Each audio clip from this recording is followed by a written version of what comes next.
एक बार दुर्योधन ने भरी सभा में भगवान श्री कृष्ण को बंदी करने का प्रयत्न किया था।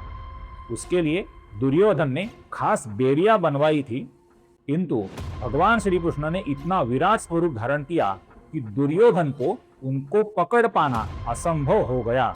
इन अर्थों के अलावा मेडिकल साइंस के दृष्टिकोण से इसका एक बहुत ही रोचक अर्थ है दोस्तों। मैं खुद एक डॉक्टर हूँ, सर्जन हूँ, इसलिए मैं आपको मुझे जिस अर्थ का आकलन हुआ है ये अर्थ बता रहा हूँ। ये अर्थ आपको किसी भी पुस्तिका में पढ़ने को नहीं मिलेगा। ध्यान से सुनिए। आप सभी जानते हैं 2019 में पूरे विश्व पर कोविड का संकट आया था।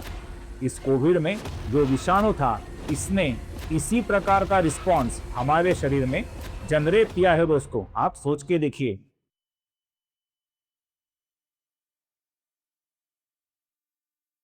नमस्कार दोस्तों, पिछले कुछ वीडियो के माध्यम से हम श्री विष्णु सहस्त्र नाम शुद्ध उच्चारण एवं संक्षिप्त हिंदी अर्थों का अध्ययन कर रहे हैं।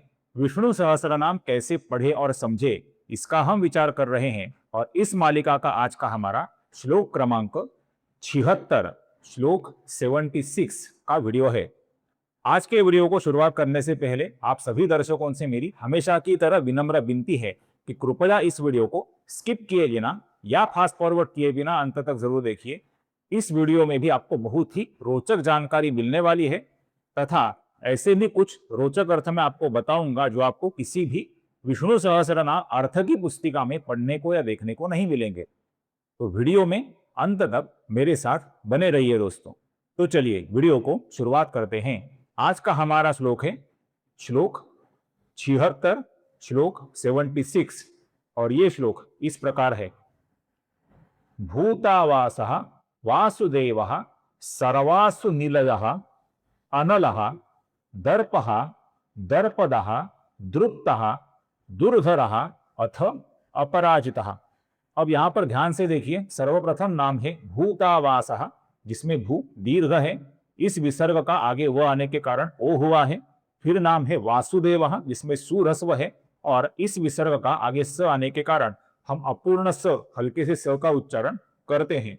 आगे नाम है सर्वासु निलयः, जिसमें सु ह्रस्व है, नि भी ह्रस्व है और इस विसर्ग के आगे अनलाह का अ आने के कारण ये अवग्रह चिन्ह आपको दिख रहा है। विसर्ग का ओ हुआ है और फिर है अवग्रह चिन्ह जिसका हम लंबाई से उच्चारण करते हैं। अगली पंक्ति में पहला नाम है दर्पहा, फिर नाम है दर्पदहा, जिस विसर्ग का आगे दो आने के पश्चात ओ हुआ है। फिर नाम है द्रुप्तहा, जिसके विसर्ग का भी आगे दो आने के कारण ओ हुआ है। फिर नाम है दुर्धरहा और आगे अथ का ओ आने के पश्चात विसर्ग का हुआ है ओ और अ की जगह पर हमें अवग्रह दिख रहा है। अथ अपराजितः, इसलिए थ और अ मिलके था बना है, इसलिए यह शब्द बना है दुर्धरो था पराजितः। अब सर्वप्रथम हम पहली पंक्ति का उच्चारण देखते हैं दोस्तों। भूतावासो वासुदेव सर्वासु निलयो नलः। फिर से एक बार देखिए। भूतावासो वासुदेव सर्वासु निलयो नलः। अब दूसरी पंक्ति का उच्चारण देखते हैं। दर्पहा दर्पदो दृप्तो दुर्धरो था पराजितः। फिर से एक बार देखिए। दर्पहा दर्पदो दृप्तो दुर्धरो था पराजितः। अब संपूर्ण श्लोक का उच्चारण देखते हैं दोस्तों। भूतावासो वासुदेव सर्वासु निलयो नलः दर्पहा दर्पदो दृप्तो दुर्धरो था पराजितः। फिर से एक बार देखिए। भूतावासो वासुदेव सर्वासु निलयो नलः दर्पहा दर्पदो दृप्तो दुर्धरो था पराजितः। क्लियर दोस्तों, आप जितना मेरे वीडियो को लगातार देखेंगे उतना वीडियो का जो एवरेज व्यू ड्यूरेशन होता है ये बढ़ पाता है, जिससे YouTube का जो एल्गोरिदम होता है दोस्तों उसे नए विष्णु भक्तों तक, नए व्यूअर्स तक इस वीडियो को पहुंचाने में सहायता मिलती है। इसलिए जितना हो सके उतना मेरे वीडियो को लगातार देखिए और मेरे साथ वीडियो में अंत तक बने रहिए। दोस्तों, आप में से कुछ दर्शक ऐसे हैं जो मेरे वीडियोज को रेगुलरली बहुत ही ध्यान से देखते हैं, मेरी बातें भी ध्यान से सुनते हैं, किंतु अंत में सब्सक्राइब करना भूल जाते हैं। दोस्तों, आप मुझे अभी देख रहे हैं, उसके नीचे सब्सक्राइब का बटन है, उसके आगे बेल आइकॉन है।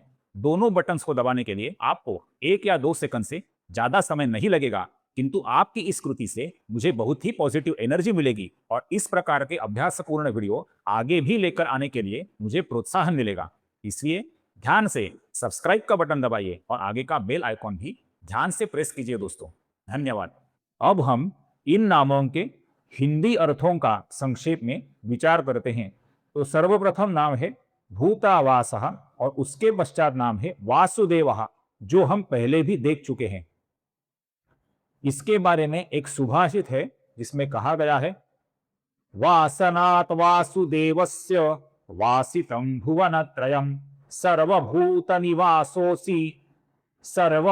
निवासोसी वासुदेव नमोस्तुते। सभी प्राणी मात्र जिनमें निवास करते हैं, अर्थात हमारा ये जो विश्व है जिसमें हम मनुष्य मात्र प्राणी मात्र निवास करते हैं, ये विश्व जिनमें निवास करता है वे परमात्मा नारायण श्रीहरि विष्णु ही हैं। इस अर्थ से यह नाम है भूतावासा और सर्वव्यापी विश्वव्यापी होने के कारण परमात्मा नारायण को वासुदेव कहा जाता है। हमने पहले भी ये देखा है। इसके आगे नाम है सर्वासु निलयः। हमारे इस शरीर में प्राण अपान व्यान उदान समान ये वायु निवास करते हैं। इनके जो आश्रय स्थान है, आधार स्थान है, उन परमात्मा को कहा गया है सर्वासु निलयः। सभी वायुओं को, 5 प्रकार के वायुओं को अपने भीतर शरीर रूप में धारण करने वाले हैं। आगे का नाम है अनलः। इसका अर्थ है दोस्तों, जिनकी शक्ति और जिनकी संपदा अर्थात जिनका ऐश्वर्य, इनकी कोई भी सीमा नहीं है, उन नारायण को कहा गया है अनलः। तथा अनलः का दूसरा अर्थ होता है अग्नि। अग्नि भी नारायण का ही स्वरूप माना जाता है। आगे की पंक्ति में पहला नाम है दर्पहा और उसके आगे नाम है दर्पदः। दर्पहा का अर्थ होता है गर्व हरण करने वाले, अर्थात नारायण के जो भी अवतार इस पृथ्वी तल पर अवतरित होते हैं वे दुर्जनों के गर्व का हरण करते हैं। उसी समय सज्जनों के आत्मविश्वास को बढ़ाते हैं, इसलिए उन्हें कहा जाता है दर्पहा और दर्पदः। आगे नाम है द्रुप्तः। इसका अर्थ है नित्य आनंद स्वरूप होने के कारण नारायण को कहा जाता है द्रुप्तः। और अपने भीतर विपुल आध्यात्मिक ऊर्जा होना, तपोबल होना, इसे भी कहा जाता है द्रुप्तः। ये भी नारायण का ही आशीर्वाद है, उनकी ही कृपा है। आगे का नाम है दुर्धरः। आपको अगर स्मरण होगा, ये नाम हम पहले देख चुके हैं, किंतु इस श्लोक में इसका थोड़ा सा अलग अर्थ है। ये श्री कृष्ण और दुर्योधन के बारे में है। एक बार दुर्योधन ने भरी सभा में भगवान श्री कृष्ण को बंदी करने का प्रयत्न किया था। उसके लिए दुर्योधन ने खास बेड़ियां बनवाई थी, किंतु भगवान श्री कृष्ण ने इतना विराट स्वरूप धारण किया कि दुर्योधन को उनको पकड़ पाना असंभव हो गया। इसलिए भगवान श्री कृष्ण को दुर्धरः कहा जाता है। जिनको आसानी से पकड़ पाना संभव नहीं, ऐसे भगवान श्री कृष्ण। इस अर्थ से यह नाम है दुर्धरः। और अंतिम नाम है अपराजितः। यहां पर यह अथ शब्द है, इसका अर्थ होता है बाद में, मतलब दुर्धर भी है और बाद में अपराजित भी है, ऐसा इसका भाव है। अंतिम नाम है अपराजितः। इसका अर्थ को आप सभी जानते हैं, जिनको युद्ध में जीत पाना किसी के लिए संभव नहीं होता, जो हमेशा विजयी ही होते हैं, ऐसे नारायण तथा उनके विभिन्न अवतार।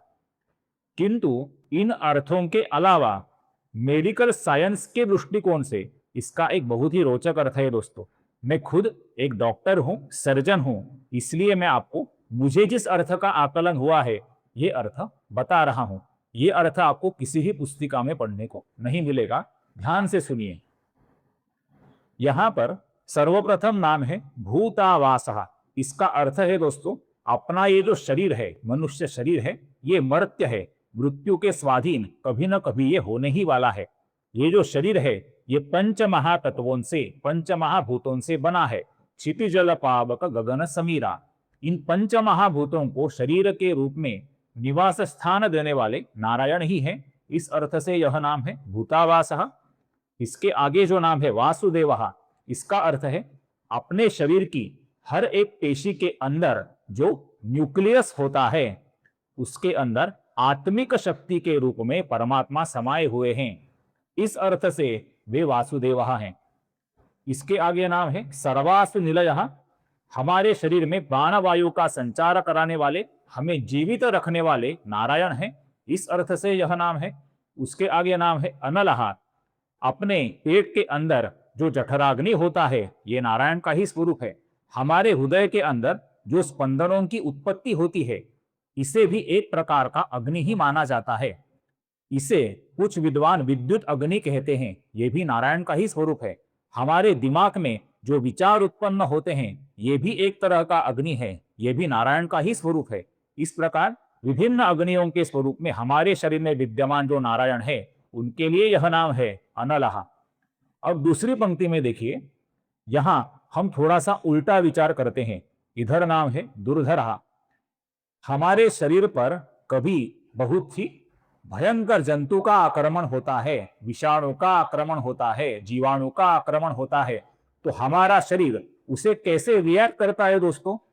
जब इस प्रकार का जंतु हमारे शरीर में घुस जाता है तो हमारे शरीर की जो रोग प्रतिकारक शक्ति होती है ये बहुत ही गर्व से उससे लड़ने निकलती है, बहुत ही गर्व से। जब ये विषाणु बहुत ही दुर्धर है, ये अपनी रोग प्रतिकार शक्ति को पता चलता है तो उसके गर्व का हरण होता है।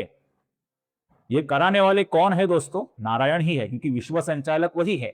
इसलिए ये नाम है दर्पः दुर्धरः, अर्थात अत्यंत भयंकर विषाणु या जीवाणु। अपने शरीर की जो रोग प्रतिकार शक्ति होती है उसका जो प्राइमरी रिस्पॉन्स होता है, प्राथमिक उसकी जो रिएक्शन होती है, इसके बारे में यह नाम है कि ये दुर्धर विषाणु या जीवाणु अपनी रोग प्रतिकार शक्ति के गर्व का हरण कर देता है। फिर क्या होता है, ध्यान से सुनिए दोस्तों, आपको मजा आने वाला है। ये विषाणु जीवाणु शरीर के अंदर घुस गया, अपनी रोग प्रतिकार शक्ति उससे लड़ने निकल गई, उसके गर्व का हरण हो गया। उसके पश्चात हम बोलते हैं ना जमीन पर आना, वैसे हमारी जो रोग प्रतिकार शक्ति होती है ये जमीन पर आ जाती है। उसके पश्चात हमारा शरीर दोबारा उत्साह से दूसरी रोग प्रतिकार शक्ति की लहर उत्पन्न करने लगता है। और ये जो लहर होती है दोस्तों, ये लहर इस विषाणु को या जीवाणु को पूरी तरह हरा देती है और इसलिए उसका आत्मविश्वास बढ़ जाता है कि आगे भी ये विषाणु या जीवाणु फिर से घुसेंगे तो हम उनको हरा देंगे। इस प्रकार अपने शरीर की रोग प्रतिकार शक्ति का आत्मविश्वास बढ़ाने वाले भी नारायण ही हैं। इस अर्थ से नाम है दर्पदः। फिर नाम है द्रुप्तः। हमारे शरीर के अंदर जो जीने की इच्छा होती है ये एक आत्मिक ऊर्जा होती है दोस्तों, इसे कहा जाता है द्रुप्तः। और अपराजितः का अर्थ ये होता है श्रद्धा, भगवान के प्रति श्रद्धा और सबूरी हमें इस प्रकार के विषाणु के या जीवाणु के इन्फेक्शन से बाहर पड़ने के लिए मदद करती है। ये सीख देने वाला यह नाम है अपराजितः।